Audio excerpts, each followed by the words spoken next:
Hello students, hope all of you are well.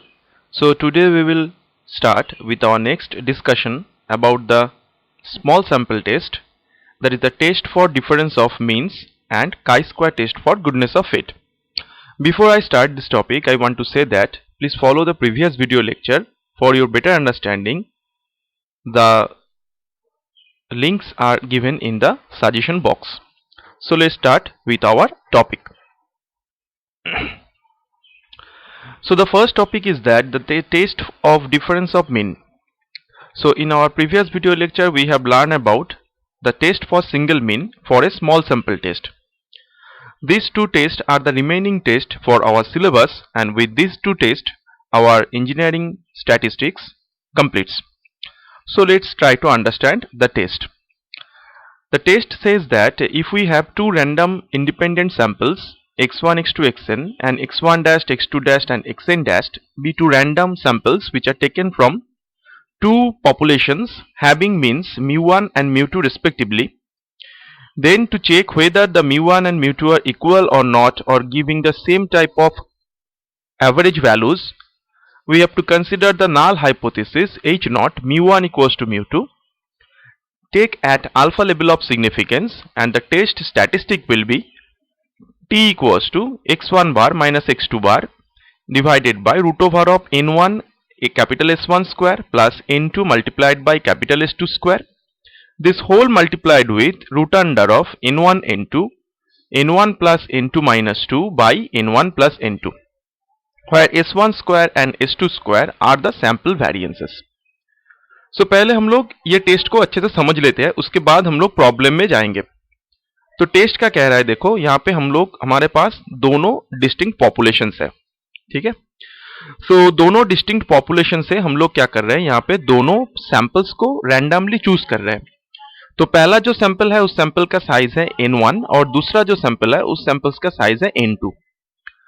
अभी हम लोगों को क्या करना है, ये पॉपुलेशन का जो हम लोग जो पॉपुलेशन सिलेक्ट कर रहे थे वो पॉपुलेशन का जो मीन होता है जिसको हम लोग mu1 और mu2 से डिनोट कर रहे हैं, हम लोग को सिंपली चेक करना है कि ये जो दोनों मीन है ये दोनों मीन के अंदर कोई डिफरेंस है या फिर दोनों मीन क्या है, सेम है.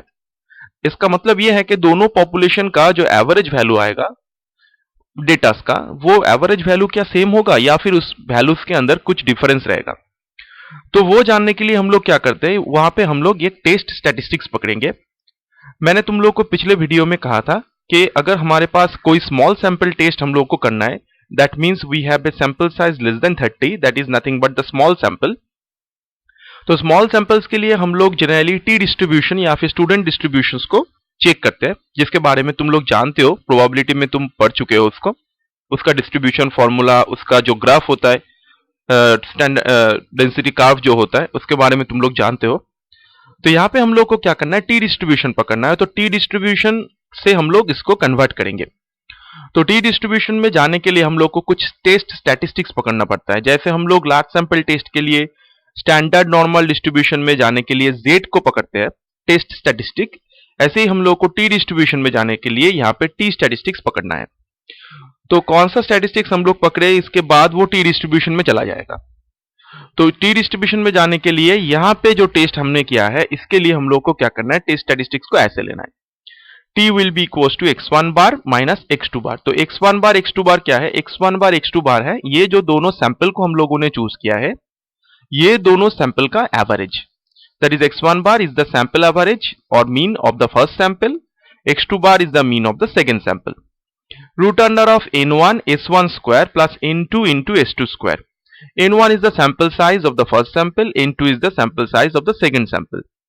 S1 square and S2 square are the sample variances of the first sample and second sample respectively. This will be multiplied with root under of n1 into n1 plus n2 minus 2 by n1 plus n2. अभी देखो जितना भी हम लोग यहाँ पे statistical hypothesis में problems को सॉल्व कर रहे हैं, वहां पे हम लोग सिंपली टेस्ट स्टैटिस्टिक्स को लिख रहे हैं और उसको ही लेके हम लोग प्रॉब्लम को सॉल्व करते हैं. क्रिटिकल रीजन के अंदर वो टेस्ट स्टैटिस्टिक्स का वैल्यू लाई करता है या फिर नहीं लाई करता है, इसी हम लोग को चेक करना है, इसी को हम लोग को चेक करना पड़ता है, ठीक है ना. लेकिन तुम लोग के दिमाग पे ये क्वेश्चन आना चाहिए कि ये सभी टेस्ट स्टैटिस्टिक्स कहाँ से आ रहा है, ठीक है. लेकिन इसका प्रूफ हमारे सिलेबस के अंदर नहीं है. अगर तुम लोग जानना चाहते हो तो तुम लोग अलग से मुझको बोल सकते हो, तो मैं उसके लिए अलग सा कोई वीडियो तुम लोग को प्रोवाइड करूंगा, लेकिन वो हमारे सिलेबस के अंदर नहीं है। हमारे सिलेबस के अंदर जो है मैं उसको तुम लोगों को पहले क्लियर कर देता हूं। हम लोग को क्या करना है, ये सब टेस्ट स्टैटिस्टिक्स को लेना है और सिंपली चेक करना है उसका वैल्यू क्रिटिकल रीजन में लाई करता है कि नहीं करता है। ठीक है, अभी चलो आज का जो पहला प्रॉब्लम है, पहला प्रॉब्लम को हम लोग पहले समझ लेते हैं, उसके बाद इसको सॉल्व करेंगे। तो the first problem says that A group of 5 patients treated with medicine A having weights of the persons are 42, 39, 48, 60, 41 kg. Okay, these are the 5 patients which are we have taken. Their corresponding weights are this. A second group of 7 patients from the same hospital treated with medicine B weight 38, 42, 56, 64, 68, 69 and 62. Okay, तो एक ही hospital में दोनों ward है, suppose हमारे पास दोनों ward के अंदर एक वार्ड पे 5 पेशेंट्स है जिसको हम लोग मेडिसिन ए से ट्रीट कर रहे हैं, और जो 5 पेशेंट्स है उसका वेट्स है कुछ इस तरह 42, 39, 48, 60, 41 रेस्पेक्टिवली। और एक दूसरा एक वार्ड है जहां पे 7 पेशेंट्स है और उसको हम लोग बी मेडिसिन से ट्रीट कर रहे हैं, और वो सभी का वेट कुछ इस तरह है 38, 42, 56, 64, 68, 69 and 62. Now the question is that do you agree with the claim that medicine B increase the weight significantly than A? तो हम लोग को ये टेस्ट करना है कि मेडिसिन बी को अप्लाई करने के बाद वेट इंक्रीज हो रहा है significantly compare to the medicine A. इसको हम लोग को चेक करना है कि हम लोग को यहाँ पे ये समझना है कि मेडिसिन ए को अप्लाई करने के बाद जो वेट इंक्रीज होगा पेशेंट्स का, और मेडिसिन बी को अप्लाई करने के बाद पेशेंट्स का जो वेट इंक्रीज होता है वो वेट मेडिसिन ए के इंक्रीजिंग वेट्स के ज्यादा होगा, सिग्निफिकेंटली ज्यादा होगा। ठीक है, इसको हम लोग को चेक करना है।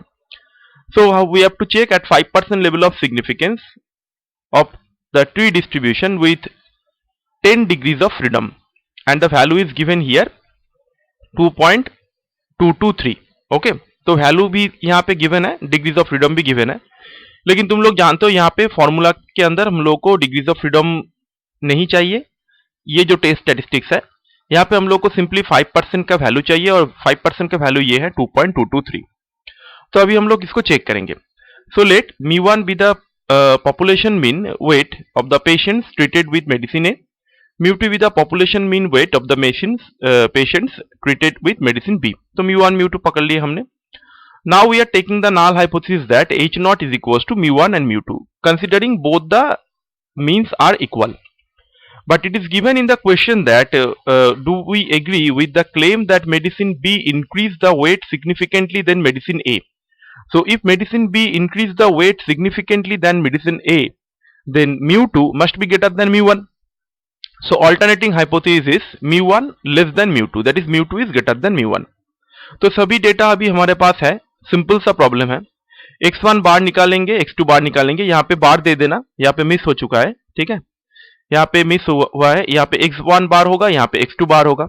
तो यहाँ पे x1 bar x2 bar that is the sample means को निकाले हैं यहाँ पे हमने, that is 1/5 into summation of all those things, that is here 42 plus 39, 48 plus 60 plus 41. Similarly, x2 bar is equals to, this will be x2 bar, okay, this will be x2 bar, that will be equals to 1/7, and this quantity is 38 plus 42 plus 56. जैसे हम लोग sample का mean निकालते हैं वैसे हम लोग sample mean यहाँ पे निकाले हैं। उसके बाद सिंपली हम लोग चले जाएंगे सैंपल का वेरिएंस निकालने के लिए। सैंपल वेरिएंस क्या होता है, फॉर्मूला क्या होता है, s1 square equals to 1/n summation of xi minus x bar whole square. x1 bar का वैल्यू हम लोगों को मालूम है, ठीक है, यहाँ पे x1 बार होगा क्योंकि यहाँ पे x बार है, मैंने जनरल फॉर्मूला लिखा है, यहाँ पे xi minus x bar whole square. तो जैसे हम लोग x1 स्क्वायर निकालेंगे तो यहाँ पे x बार क्या होगा 46 होगा, तुम लोग देख सकते हो यहाँ पे 46 से मैंने यहाँ पे सब्ट्रैक्ट किया है। सिमिलरली इसका वैल्यू क्या आ जाता है, स्क्वायर का वैल्यू आ जाता है 58। अगर इसको स्क्वायर रूट करेंगे तो हम लोग को स्टैंडर्ड डेविएशन मिल जाएगा। Similarly we have find out the value of s2 and s2 is equals to 132.28। Simple सा कैलकुलेशन है, ठीक है, यहाँ पे इसको मैं डिस्कस नहीं करना चाहता हूँ क्योंकि ये सिंपल सा कैलकुलेशन है। तो यहाँ पे जो भी कैलकुलेशन का वैल्यू हम लोग को मिला है that is x1 bar, x2 bar, s1 square, s2 square, सभी वैल्यू को हम लोग को क्या करना है, टेस्ट स्टैटिस्टिक्स के अंदर बिठा देना है। टेस्ट स्टैटिस्टिक्स जो था यहाँ पे that is x1 bar minus x2 bar by root under of n1 s1 square plus n2 s2 square plus root under of n1 into n1 plus n2 minus 2 by n1 plus n2। ये जो सभी value है हमारे पास, ये सभी value को हम लोग को बिठा देना है। So after substituting all those values we can see that the test statistic is giving us the value minus 1.70. Now we can see that the computed value here the computed value of t is equals to minus 1.70, which is obviously greater than minus 2.223। ठीक है, left tell Q के लिए है, यहाँ पे तुम लोग देख सकते हो कि क्यू के यहाँ पे ऑल्टरनेटिंग जो हाइपोथेसिस था वहां पे μ1 लेस देन μ2 था। So μ1 less than μ2 that means it is nothing but a left tail test and it is given that at 5% level of significance the value of t is equals to 2.223। तो यहाँ पे अगर plus 2.223 होगा तो right left hand side पे minus 2.223 है। यहाँ पे तुम लोग देख सकते हो, ये है कर्व मेरा टी डिस्ट्रीब्यूशन का। तो प्लस 2.223 है राइट हैंड साइड पे, लेफ्ट हैंड साइड पे माइनस 2.223 है। तो यहाँ पे है minus 1.70। So minus 1.7 obviously is greater than minus 2.223। So minus 1.70 is not going to the shaded region, that is the critical region. Obviously this value will lie in the region of acceptance. तो अगर H1 test statistics का value reason of acceptance में जा रहा है तो इसमें का मतलब क्या होगा, जो हमारा नल हाइपोथेसिस है उसको हम लोग क्या करेंगे, एक्सेप्ट कर लेंगे। At which level of significance, at 5% level of significance. तो नल हाइपोथेसिस हमारा था μ1 एंड μ2 बोथ आर इक्वल। तो इसका मतलब ये है कि दोनों मेडिसिन को अप्लाई करने के बाद जो वेट गेन होगा पेशेंट्स का वो सेम होगा। ठीक है, उसका जो एवरेज लेंगे वो सेम होगा पॉपुलेशन के लिए। तो ये जो क्लेम था मेडिसिन बी को अप्लाई करने के बाद उसका वेट गेन ज्यादा होता है मेडिसिन ए को अप्लाई करने के बाद, तो ये एजम्पशन क्या हो चुका है, फॉल्स हो चुका है। तो H1 को हम लोग क्या करेंगे, रिजेक्ट कर देंगे और H0 को क्या करेंगे, एक्सेप्ट करेंगे। At which level of significance, at 5% level of significance. Clear? Okay, now let us go to our next topic, that is the goodness of fit. तो गुडनेस ऑफ फिट क्या होता है, पहले ये तुम लोग समझ लो। What is goodness of fit? That is in a random sample drawn from a population, obviously small sample because we are testing for the small samples. There are different classes of observations having different frequencies. The test by which we decide whether the observations are in good agreement with hypothetical distribution of the population is known as test for goodness of fit. तो suppose हमारे पास कोई एक random sample है जहां पे जो random sample हम लोगों ने चूज किया है वो डिफरेंट क्लास से बिलोंग कर रहा है। ठीक है ना, तो डिफरेंट क्लास से बिलोंग कर रहा है। जो डिफरेंट क्लास है उस डिफरेंट क्लास का फ्रीक्वेंसी भी डिफरेंट है। ठीक है, तो ऐसा अगर कोई प्रॉब्लम है और हम लोग को चेक करना है कि हमारा जो हाइपोथेटिकल अजम्पशन है उसके साथ वो डेटा मैच कर रहा है, तो उसको जो बेस्ट फिट करना चाहिए वो गुड एग्रीमेंट पे जाना चाहिए कि नहीं जाना चाहिए, उसको अगर हम लोग टेस्ट करेंगे, that test is known as the goodness of fit. Simple सा प्रॉब्लम मैं तुम लोग को यहां पे समझाऊंगा। तो पहले हमारे सिलेबस के अंदर जो टेस्ट है गुडनेस ऑफ फिट के लिए उसको समझा देता हूं। जो प्रॉब्लम मैं यहां पे तुम लोग को बताऊंगा वो प्रॉब्लम बहुत बार एग्जाम में आ चुका है, बहुत ही इंपॉर्टेंट एक प्रॉब्लम है, very very very important problem, and you can expect also this in your exam. Okay, ये आ सकता है क्योंकि ये पिछले बार नहीं आया था, मुझे शायद पता है, लग रहा है कि ये पिछले बार नहीं आया था, तो इस बार तो इसको ये आने का 95% चांस है। ठीक है, 5% लेवल ऑफ सिग्निफिकेंस लेके। तो यहां पे देखो chi square test for goodness of fit क्या होता है। Let H0 be a null hypothesis regarding the occurrence of different classes in population. Suppose that there are k number of classes. Okay, so H0 be the null hypothesis regarding the occurrence of the different classes in populations. ठीक है, populations के अंदर जो different classes है वो different classes को लेके उसका रिगार्डिंग हम लोग क्या करेंगे, एक नल हाइपोथेसिस को पकड़ेंगे और that is nothing but the H0। Suppose there are k number of classes are there. Now if F0 and Fe are the observed frequency and expected frequency respectively, then the test statistic will be chi square equals to summation of F0 minus Fe whole square by Fe. F0 is nothing but the observed frequency, Fe is nothing but the expected frequency. F0 minus Fe whole square by Fe is our test statistic, and that is nothing but it follows the chi square distribution with k minus 1 degrees of freedom. Chi square distribution के बारे में तुम लोग जानते हो, जो probability में तुम लोग पढ़े हो वही काई स्क्वायर डिस्ट्रीब्यूशन है, जहां पे k-1 होता है डिग्रीज ऑफ फ्रीडम। ठीक है, तो ये प्रॉब्लम बहुत ही इंपॉर्टेंट है, मोस्ट इंपॉर्टेंट प्रॉब्लम। तुम लोग देख सकते हो यहाँ पे मैंने स्टार करके रखा हुआ था, तो हम लोग ये प्रॉब्लम को अच्छे से समझ लेंगे। A survey of 320 families with 5 children each reveal the following distribution. तो हम लोगों ने क्या किया था, ये एक सर्वे किया था 320 फैमिलीज के ऊपर, जहां पे हर एक फैमिली में 5 चिल्ड्रेन है।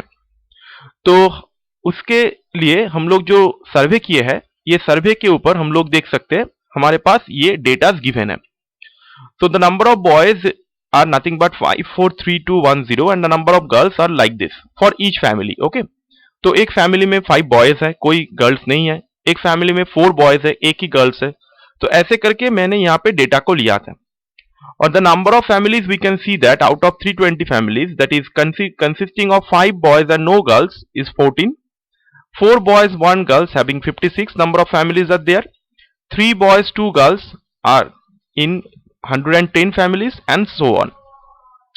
If the result is consistent with the hypothesis that the male and female births are equiprobable, तो हम लोग को चेक करना ये है कि ये जो रिजल्ट हम लोग यहाँ पे देख सकते हैं, ये रिजल्ट से हम लोग को डिक्लेयर करना ये है या फिर हम लोग को चेक करना ये है कि मेल और फीमेल बर्थ इक्विप्रोबेबल हो रहा है कि नहीं हो रहा है। ठीक है, given that 5% value of chi square with 5 degrees of freedom is 11.07। तो काई स्क्वायर का 5% वैल्यू यहाँ पे दिया हुआ है और 5 डिग्रीज ऑफ फ्रीडम भी दिया हुआ है। तो एक बात मैं तुम लोग को बताना चाहता हूं, देखो काई स्क्वायर डिस्ट्रीब्यूशन में के होता है number of different classes. Number of different classes जो भी होगा उससे एक कम होगा उसका डिग्रीज ऑफ फ्रीडम। ठीक है, तो यहाँ पे कितना क्लासेस है हम लोग देख सकते हैं, 1 2 3 4 5 6, there are 6 classes are there. So the degrees of freedom must be 6 - 1 that is 5। तो इसीलिए यहाँ पे 5 डिग्रीज ऑफ फ्रीडम का वैल्यू गिवन है 11.07। Clear? So we are considering H0 be the null hypothesis that male and female births are equiprobable. Obviously, that is our reason for which we are testing this. And H1 that male and female births are not equiprobable. यहाँ पे तो left tail test या फिर right tail test नहीं कह सकते, क्योंकि यहाँ पे नहीं कहा है कि मेल बर्थ फीमेल बर्थ से ज्यादा है या फिर कम है। तो यहाँ पे सिंपली हम लोग क्या करेंगे, ऑल्टरनेटिंग हाइपोथेसिस को male and female birth are not equiprobable, और H0 में क्या करेंगे, नल हाइपोथेसिस को male and female birth are equiprobable, यही पकड़ेंगे। तो अभी देखो मेल और फीमेल बर्थ तो आइदर सक्सेस और फेलियर, तो ये कुछ बाइनोमियल डिस्ट्रीब्यूशन के तरह दिख रहा है। बाइनोमियल डिस्ट्रीब्यूशन के तरह दिख नहीं रहा है, एक्चुअली बाइनोमियल डिस्ट्रीब्यूशन ही है। आइदर मेल और female birth will be there. So either male और female birth, that means what, that is nothing but the case of the binomial distribution. तो अगर मेल होता है या फिर फीमेल होता है तो उसका प्रोबेबिलिटी कितना होगा, दैट इज हाफ। तो मेल और फीमेल बर्थ में हम लोग जानते हैं P अगर प्रोबेबिलिटी ऑफ मेल और फीमेल बर्थ है then P will be equal to half. तो अगर दोनों का प्रोबेबिलिटी सेम है दैट इज इक्विप्रोबेबल है, तो H0 हम लोग क्या पकड़ेंगे, P will be equal to half पकड़ेंगे, और H1 क्या हो जाएगा, P not equal to half. तो अभी यहाँ पे कितना क्लासेस है अभी बताया है मैं तुम लोगों को, that is K equal to number of classes that is equal to 6। So k-1 will be equals to what, 5 degrees of freedom will be there. Now f0 is the observed frequency and fe is the expected frequency. तो f0 क्या है, observed frequency है। तो observed frequency तो हम लोग को यहाँ से मिल जाएगा, जो frequency given होगा यहाँ पे वो तो observed frequency हो गया, लेकिन expected frequency क्या होगा, expected frequency हम लोग को निकालना है। तो expected frequency निकालने के लिए हम लोग क्या करेंगे, हम लोग यहाँ पे बाइनोमियल का फॉर्मूला को यूज करेंगे। बाइनोमियल का फॉर्मूला का मतलब देखो, now the probability of r number of boys in each family or one family, okay, suppose a family contain r number of boys and there are 5 children, then out of 5 children there will be r number of boys, and what will be the probability, that is NCR p to the power r 1 minus p to the power n minus r. That is the formula for the binomial distribution. Okay, we know that. So we are applying this, and here we can write it as that is 5 CR out of 5 children there will be r number of boys, so 5 CR half to the power r 1 minus half to the power 5 minus r. मैंने यहाँ पे boys लेके किया है, तुम लोग girls लेके भी कर सकते हो क्योंकि दोनों इक्विप्रोबेबल ही है। ठीक है, तो यहाँ पे अगर हम लोग इसको कैलकुलेट करें तो यहाँ पे हम लोग देख सकते हैं, इसको कैलकुलेट करने के बाद ये सिंपली हो जाता है 1/32 1/2 whole to the power r और 1/2 whole to the power 5 minus r होगा। तो 1/2⁵ that is 1/32 5 CR। तो ये तो एक फैमिली के लिए है, ठीक है ना। तो for one family if there are r number of boys the probability will be 1/32 5 CR। So if it is the probability for one family 1/32 5 CR, then how many families we have for our observation? That is the survey contain 320 families. So for 320 families, in each family there will be R number of boys that can be simply obtained by multiplying 320 with this expected probability. This is the expectation, na? So 320 will be multiplied with this one and that will be the expectation. So expected frequency will be equals to FE, that is equals to 32 will be cancelled out, that is equals to 10 into 5 CR, that is the expected frequency. Now simply we will calculate this by making a table. So the classes observations are 5 4 3 2 1 0. Okay, these are the classes of observation. Now F0 is nothing but the observed frequency that the data are given by the families, that is 5 boys in 14 families, 4 boys in 56 families, 3 boys in 110 families, like this. That is the given data that is given in the given problem. Now take F0 minus FE whole square. FE can be evaluated by the simple formula that I have told you, 10 into 5 CR. तो अगर R का value यहाँ पे 5 है तो क्या हो जाएगा, 5C5 हो जाएगा, तो 5C5 into 10 होगा। ऐसे करके हम लोग क्या करे हैं, FE का वैल्यू यहाँ पे निकाले हैं।